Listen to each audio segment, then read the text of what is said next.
40 సంవత్సరాల తర్వాత స్వగ్రామానికి చేరుకున్న మాజీ మావోయిస్ట్ దేవ్జీ ఘనస్వాగతం పలికిన గ్రామ ప్రజలు, కుటుంబ సభ్యులు. జగిత్యాల జిల్లా కొరుట్ల పట్టణంలో భావోద్వేగ దృశ్యాలు చోటు చేసుకున్నాయి. మాజీ మావోయిస్టు కేంద్ర కమిటీ సభ్యుడు తిప్పిరి తిరుపతి దేవ్జీ అలియాస్ 40 సంవత్సరాల తర్వాత తన స్వగ్రామానికి చేరుకున్నాడు. కొరుట్లకు చేరుకున్న దేవ్జీకి కుటుంబ సభ్యులు, స్థానిక ప్రజలు ఘనస్వాగతం పలికారు. దాదాపు 40 ఏళ్ల తర్వాత ఊరును వదిలి వెళ్ళిన ఆయన తిరిగి 40 సంవత్సరాల తర్వాత ఇంటికి చేరుకోవడంతో భావోద్వేగానికి లోనయ్యారు. చిన్ననాటి జ్ఞాపకాలు నెమరు వేసుకుంటూ, గుర్తు చేసుకుంటూ దేవ్జీ కాసేపు ఆవేదనతో, ఆనందంతో స్పందించారు. 40 సంవత్సరాల తర్వాత నా ఇంటికి రావడం చాలా ఆనందంగా ఉంది. నాకు ఈ ఇల్లు ఎంతో ముఖ్యమో దేశం కూడా అంతే ముఖ్యమని భావిస్తున్నట్లు దేవ్జీ మీడియాకు తెలిపారు. వ్యక్తిగా నా కుటుంబం అనేటువంటిది ఇంటికి సంబంధించింది కాకుండా మొత్తం కోరుట్ల టౌనే మా కుటుంబము అనేటువంటి విధంగానే రాజకీయాలకు అతీతంగా రకరకాల పార్టీలు ఉన్నాయి, అవన్నీ తెలుసు, అవన్నీ పేర్లు తీయాల్సిన అవసరం లేదు. రాజకీయాలు, ఐడియాలజీ అవన్నీ ఏమున్నా కోరుట్ల అనేటువంటిది హోమ్ టౌన్గా నేను భావిస్తున్నా కాబట్టి, వాస్తవం కూడా కాబట్టి అందరు నా కుటుంబ సభ్యులే అని అనుకుంటున్నా. అదే దృష్టితో అందరి దగ్గర అప్రోచ్ అయిపోయి అందరినీ ఫ్రెండ్లీ రిలేషన్స్ తోటే వ్యవహరించాలనేటువంటిది, అంతే తప్ప మళ్ళీ తిరిగి ఇక్కడికి వచ్చేసి ఈ వచ్చిన మరుక్షణమే రాజకీయాలకు, వివాదాలకు తావించే విధంగా మాట్లాడడం ఉచితమైనది కాదు. అది సందర్భాన్ని బట్టి కూడా మీరు అడగడము, నేను మాట్లాడడం ఉండాలి.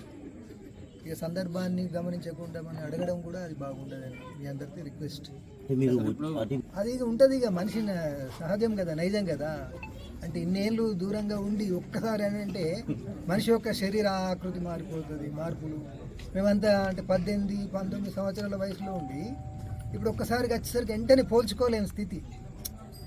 అయితే నేను తమ్ముడు గంగాధర్ వచ్చినప్పుడు, అంజన్ వచ్చినప్పుడు చెప్పిన అందరినీ గుర్తు చేసిన ఉంటే, అంటే పాత స్నేహితుల్ని, ఏబీవీపీ మిత్రులైనటువంటి భాస్కర్, శివకుమార్, వాళ్ళందరినీ కూడా, నాకు పరిచయం ఉన్నటువంటి టీచర్లను, అంటే నేను ఈ స్థాయికి ఎదిగినానంటే మా కానిక్ బట్టి టీచర్ నుంచి మొదలు పెట్టుకొని కాలేజ్ లెక్చరర్ల దాకా, ఉదాహరణకు అంజన్నకు చుట్టమైనటువంటి దుబాయ్ సార్, ఇట్లా చాలామంది పేరున గుర్తు చేసిన ఉంటే, అట్లా రేపు కూడా అందరి దగ్గరికి వెళ్ళి పలకరిద్దామని. అట్లా చెప్పాలంటే చాలామంది పేర్లు ఎవరికైనా గుర్తుకొస్తారు. ఆ తర్వాత ఎవరికైనా కానీ తల్లి, తండ్రి, కుటుంబము, అన్న, తమ్ముడు, అక్క అన్నట్టు అందరికీ గుర్తొస్తారు. కాకపోతే దేశ ప్రజలందరూ మన కుటుంబ సభ్యులని భావించడం కాబట్టి ఉన్నటువంటి మన కుటుంబంలో ఇబ్బందులు, దేశ ప్రజలకు ఉన్నటువంటి ఇబ్బందులు, వాటిని తొలగించడానికి పోరాటం మార్గం అనుకొని పోరాటం చేసినాం. ఇప్పుడు కూడా ప్రజల సమస్యల కోసం. అంటే ఇప్పుడు ఇక్కడేదో పట్టణంలో, గ్రామీణ ప్రాంతంలాగా నేను స్వయంగా కానీ ఆనాడు ఇక్కడ పట్టణ ప్రజలు కానీ ఏదో పెద్ద సమస్య ఎదుర్కొని చాలా ఇబ్బంది పడ్డది అనేటువంటిది అయితే నాకు గుర్తు రావడం లేదు. కానీ ఒక దోపిడీ పీడన లేనటువంటి సమాజం అని అంటాం చూడండి. కాలేజీ విద్యార్థులుగా అప్పుడు మాకు గొప్ప ప్రేరణ ఏంటంటే సమాజంలో అందరూ సమానంగా ఉండాలి, కుల మతాలకు అతీతంగా, ఆర్థిక అంతరాలు లేని, సామాజిక అంతరాలు లేని సమాజం ఉండాలనేటువంటిది ఒక గొప్ప ప్రేరణ.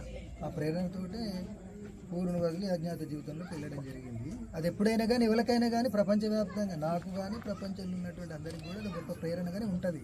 అప్పటి పరిస్థితులు పనిచేసినాయి. ఇప్పటికి కూడా వేరే రూపం లోపల, అంటే ఆర్థిక సామాజిక అంతరాలు లేనటువంటి మనుషుల మధ్య కుల మత అంతరాలు, మత ప్రాతిపదికన, కుల ప్రాతిపదికన, ప్రాంతాల ప్రాతిపదికన అంతరాలు ఉండకూడదు అనేది అప్పుడు, ఇప్పుడు, రేపు నేనున్నా నా తర్వాత తరానికైనా అది గొప్ప ప్రేరణ ఉంటుంది అనేదే నా అభిప్రాయం, నా విశ్వాసం.